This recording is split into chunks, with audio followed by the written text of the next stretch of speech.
कैसे हैं आप सब। उम्मीद करते हैं कि अच्छे होंगे। आज की इस वीडियो में हमारे पास Vivo Y95 का फ़ोन आया है जो कि क्वालकॉम बेस्ड है। और दोस्तों इसमें प्रॉब्लम क्या है, ये हमारे पास दुकान से फ़ोन आया हुआ है। इसमें चार्जिंग का प्रॉब्लम बोल के आया था, तो हमने इसका सीसी बोर्ड भी चेंज कर दिया क्योंकि इसके सीसी में प्रॉब्लम था, तो चेंज किए क्योंकि अगर इसमें उठा लेता चार्ज तो हम इसका सीसी चेंज करके इसी को हम रिपेयर कर सकते थे। लेकिन दोस्तों इसमें प्रॉब्लम क्या है मैं आपको दिखा देता हूँ। क्योंकि बोल को तो आया था मुझे चार्जिंग, हमने उनसे बात की तो देखिए इसमें प्रॉब्लम क्या है। फ़ोन ऑन हुआ Vivo, और आप थोड़ा सा वेट कीजिए, देखेंगे तो आप खुद में खुद समझ जाएंगे। ये सेकंड लोगों पे गया और ये फ़ोन वापस से ऑफ हो जाएगा, स्लोली ऑफ हो जाएगा। देखिएगा अभी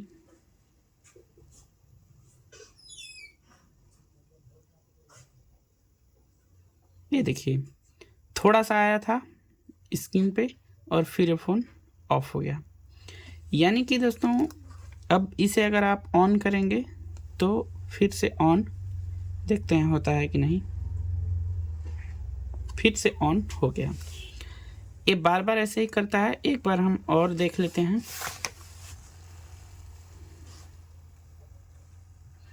सेकंड लोगों पे गया,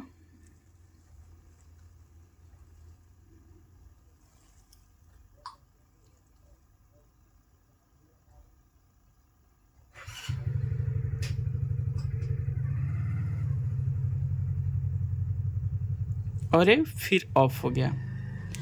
यानी कि दोस्तों इसको कम से कम कुछ तो रुकना चाहिए। यहाँ पे हम इसका दूसरा आपको दिखाएं तो देखिए, दूसरा बैटरी भी डाल के चेक किए लेकिन ये प्रॉब्लम सेम है। चलिए हम देख लेते हैं कि ये बैटरी कितना चार्ज है। मीटर को करते हैं DC 20 पे और इसका प्लस और माइनस देखते हैं लगा के।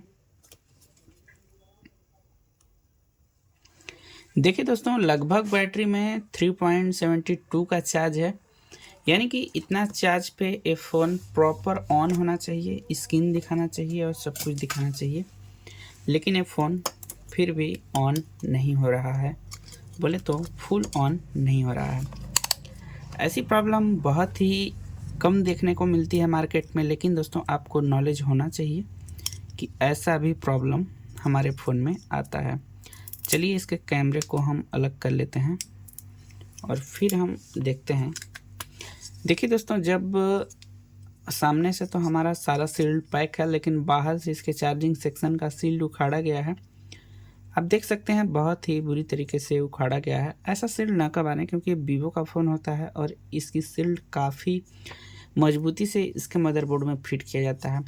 और दोस्तों इसे हीट मार के बहुत ही आसानी से निकाला जा सकता था, क्योंकि इसका तो CPU eMMC इधर है। इधर आप हीट मार सकते हैं, इधर हीट मार सकते हैं, यहाँ तक इसका पावर भी सेक्शन बहुत ही इजीली चेंज किया जा सकता है। लेकिन फिर भी इस तरीके का निकालने का कोई औचित्य नहीं बनता है। चलिए माइक्रोस्कोप पे चलते हैं और देखते हैं इस फ़ोन में प्रॉपर क्या प्रॉब्लम है। हेलो दोस्तों, मेरा नाम कमलेश है और स्वागत है आप सभी का हमारे यूट्यूब चैनल पे। चलिए वीडियो को शुरू करते हैं।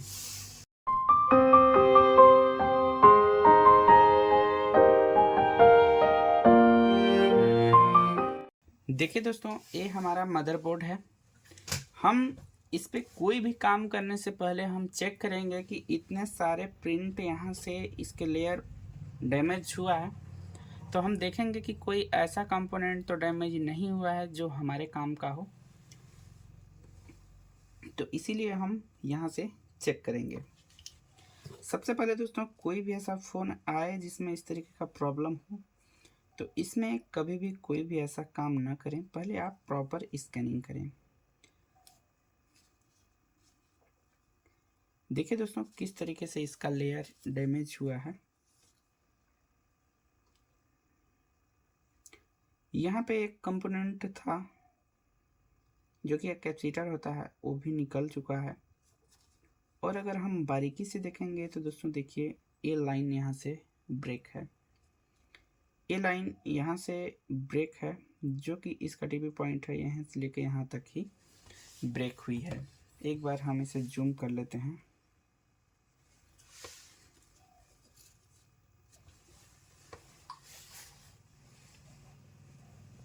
सबसे पहले तो दोस्तों हम इस लाइन को ही रिपेयर करेंगे। देखिए अभी आपको और अच्छे से दिखता होगा। मैं थोड़ा कैमरा को क्लियर कर देता हूँ। देखिए दोस्तों, यहाँ से इस पर कोई भी काम हमने नहीं किया है प्रॉपर। मैंने आपको पेन करके दिखा रहा हूँ। यहाँ से एक लाइन ब्रेक है जो कि हम इसे सबसे पहले तो जो हमारा काम है उसे जोड़ देते हैं।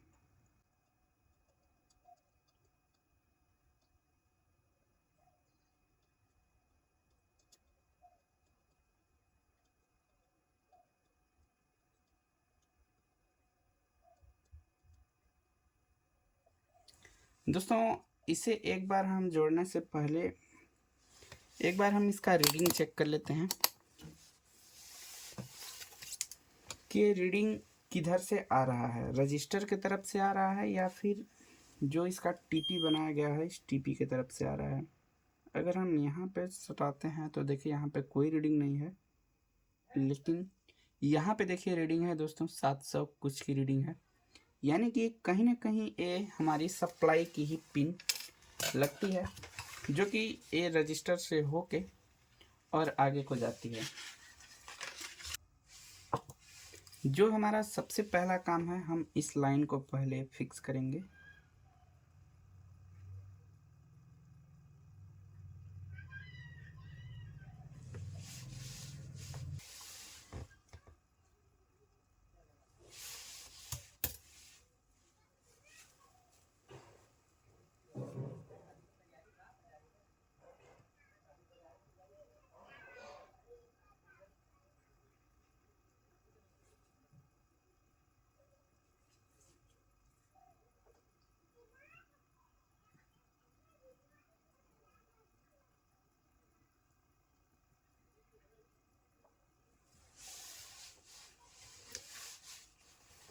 ये देखिए दोस्तों, ये हमने इस लाइन को यहाँ से जोड़ दिया है जो कि लाइन हमारी जा रही थी। अब एक बार हम कंफर्म करने के लिए चेक करते हैं कि ये लाइन का रीडिंग इस रजिस्टर तक पहुँचा कि नहीं पहुँचा। तो देखिए इस रजिस्टर तक इस लाइन का प्रॉपर कनेक्टिविटी हो गई है। तो एक बार हम चेक करते हैं पहले कि जो हमारा प्रॉब्लम था कि फर्स्ट लोगों से सही नहीं हो रहा था वो सही हुआ कि नहीं हुआ।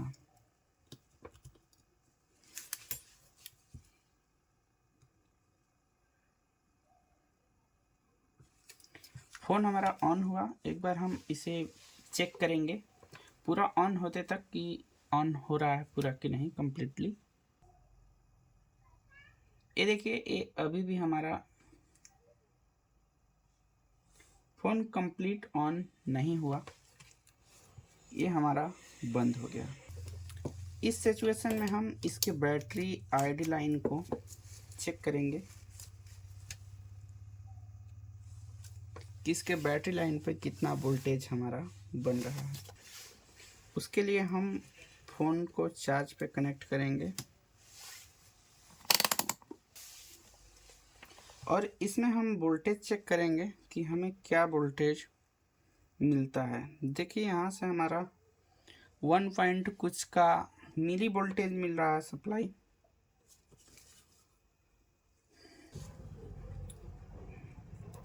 दोस्तों इसके अंदर है, इसका टिप पॉइंट इस तरफ में आता है। चेक कर लेते हैं और इस पत्ते को ही चेक कर लेते हैं। इस पत्ते पे हमें 5 वोल्ट मिलना चाहिए।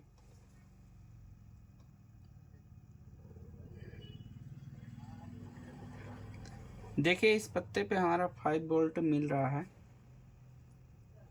और एक कनेक्ट होने के बाद हमें इस टीपी पे, यहाँ से देखिए इस टीपी पे 5 वोल्ट मिलने चाहिए, जो कि कनेक्ट होने के बाद सेम वही है। यहाँ पे हमें 5 वोल्ट नहीं मिल रहा है।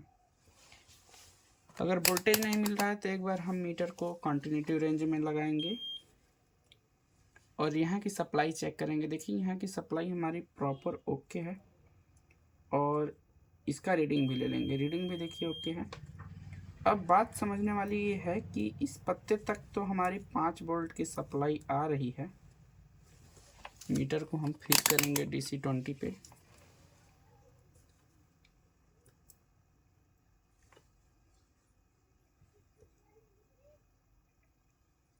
ये देखिए इस पत्ते तक हमारी 5 वोल्ट आ रही है, लेकिन यहाँ तक की रीडिंग क्यों नहीं पहुँच रही है। ये वोल्टेज हमारा मेन बोर्ड में भी तो सप्लाई होना चाहिए। अगर ये मेन बोर्ड में सप्लाई होगा तभी हमारी बैटरी चार्ज होगी। फिलहाल नहीं आ रहा है। हम एक काम करते हैं, हम यहाँ पे इसका ग्राउंड चेक करेंगे कि इसकी ग्राउंड के साथ कनेक्टिविटी है नहीं, क्योंकि अगर ग्राउंड भी कट जाए तो भी हमारा सप्लाई नहीं आएगा। अब हम डायरेक्ट इस सब बोर्ड से एक जम्पर लगाएंगे हमारे मेन बोर्ड तक। सब बोर्ड में हम चेक कर लेंगे कि हमें 5 वोल्ट कहाँ पे मिल रहा है। मीटर को DC20 पे कर लेते हैं।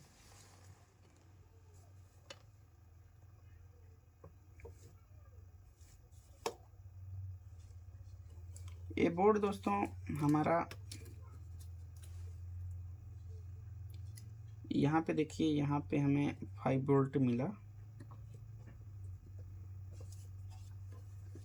अब हम स्क्रैच कर लेते हैं इस ट्रैक को थोड़ा सा, क्योंकि हमें जम्पर लगाने में आसानी होगी।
देखिए दोस्तों, अब यहाँ से हमने जम्पर लगा लिया है। अब हम यहाँ पे इसका वोल्टेज चेक करेंगे कि जो हमारा 5 वोल्ट नहीं आ रहा था वो अब आ रहा है कि नहीं आ रहा है। देखिए अब यहाँ पे हमारा प्रॉपर 5 वोल्ट आ रहा है। अब हम इसके बैटरी कनेक्टर पे चेक करते हैं। देखिए अभी बैटरी कनेक्टर पे हमारा 1.24 वोल्टेज आ गया, जबकि वहाँ पे पहले मिली वोल्ट में आ रहा था। तो हम एक बार बैटरी को कनेक्ट करके चेक करते हैं कि क्या फ़ोन हमारा चार्ज लिया। देखिए यहाँ पे ये हमारा चार्ज लिया। देखते हैं कोई एरर वगैरह तो नहीं आता है। नहीं, यहाँ पे देखिए आप देख पा रहे होंगे तो कोई भी एरर, हाँ एरर है दोस्तों। यहाँ पे देखिए, मैं आपको थोड़ा सा मेन कैमरे में दिखा देता हूँ। ये देखिए इसमें एरर आ रहा है बैटरी टेम्परेचर टू हाई। दोस्तों अभी भी इसमें चार्जिंग टेम्परेचर टू हाई का एरर आ रहा है। अब इसमें समझना ये है कि चार्जिंग टेम्परेचर टू हाई और लो कब आता है। दोस्तों जब इसके थर्मल लाइन पे, जैसे कि इसके सेंसिंग लाइन पे 0.6 से 0.6 से 1.3 तक का वोल्टेज आता है। सॉरी गलती हो गया, इसके थर्मल लाइन पे 0.6 से 0.9 तक का वोल्टेज आता है। अगर वोल्टेज वो ड्रॉप हो जाए या उसके सेंसिंग पैड पे कोई भी वोल्टेज ना पहुँचे तो हमारा टेम्परेचर टू हाई का एरर आता है। लेकिन अगर इसकी सप्लाई इससे ज़्यादा हो जाए तो टेम्परेचर टू लो का एरर आता है। तो इस टेम्परेचर टू हाई के एरर से ही हम समझ रहे हैं कि इसमें इसके सेंसिंग पैड पे जो भी इसकी लाइन होगी आगे हम चेक करेंगे, वहाँ पे कोई भी वोल्टेज नहीं पहुँच रहा है। चलिए माइक्रोस्कोप पे चलते हैं और देखते हैं कि क्या इशू इस फ़ोन में है। बैटरी हम इसका रिमूव करते हैं दोस्तों, और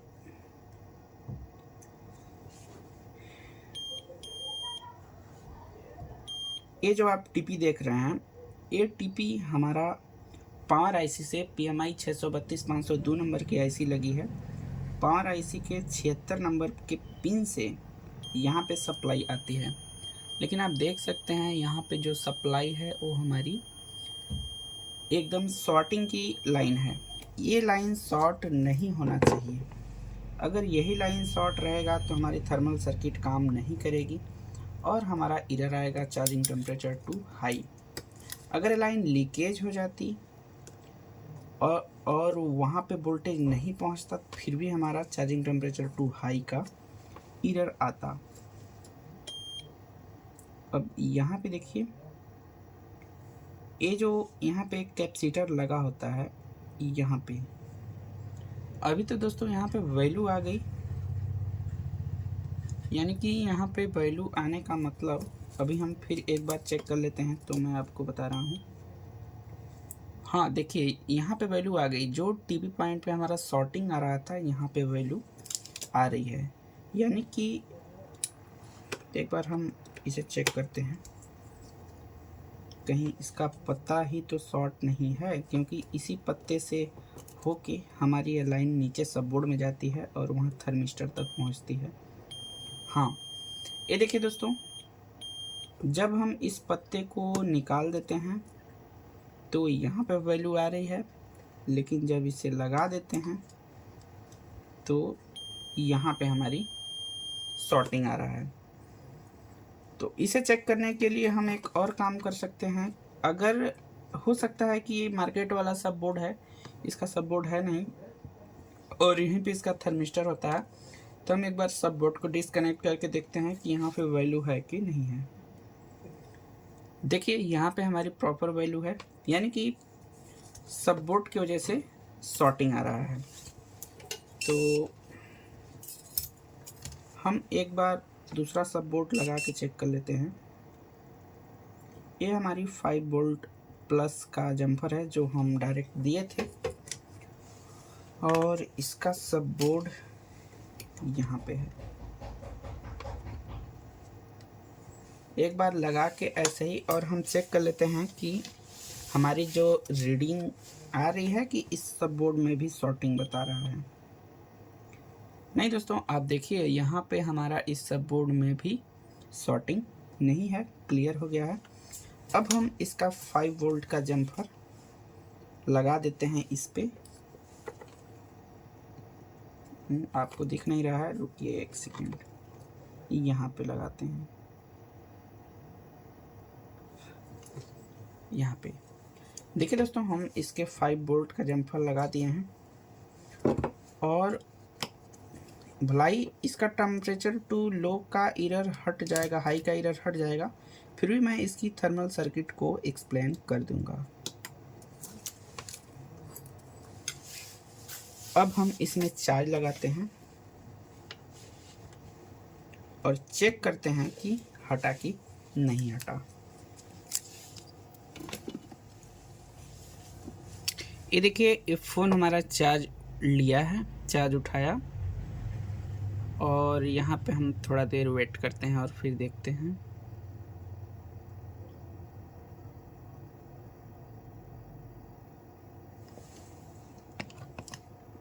यहाँ से दोस्तों बैटरी ही इसकी निकल गई है। एक बार फिर हम लगाते हैं।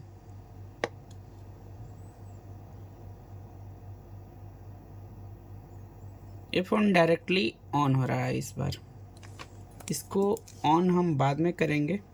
दोस्तों देखिए, मैं आपको स्टेप बाय स्टेप दिखा रहा हूँ और समझा भी रहा हूँ कि कैसे क्या करना होता है।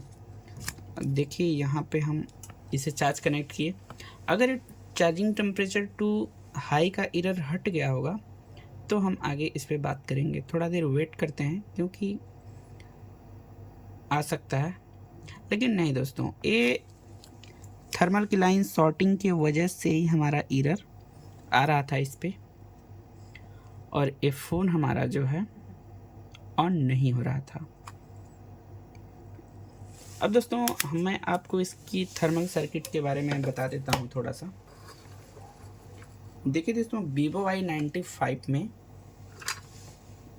इस पावर आईसी के मैं चार्ज से निकालता हूँ और डिस्कनेक्ट करता हूँ थोड़ा देर के लिए।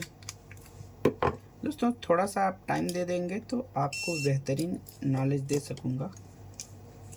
ये देखिए दोस्तों, ये इसका पावर आईसी है, PMI 632 502 नंबर की आईसी इस पे लगी हुई है, और इसके 76 नंबर के पिन से हमारा डायरेक्ट पावर निकलता है, और यहाँ पे कैपेसिटर लगा होता है। इसके रास्ते में कैपेसिटर भी हैं, प्रॉपर ट्रेसिंग करना पड़ेगा, और इन दोनों रजिस्टरों से होके हमारी सप्लाई यहाँ तक पहुँचती है, और यहाँ से फिर सब बोर्ड में जाती है जो कि उस रजिस्टर पे जाता है। फ़ोन हमारा चार्ज भी हो रहा है। अब हम फाइनली एक बार इस फ़ोन को ऑन करके देख लेते हैं। ये देखिए, फ़ोन हमारा ऑन हुआ, और देखते हैं कि जो हमारा फुल ऑन नहीं हो रहा था फ़ोन, वो ऑन होता है कि नहीं होता है। ये देखिए, फुल ऑन नहीं हो रहा था, वो भी हमारा प्रॉब्लम सही हो गया।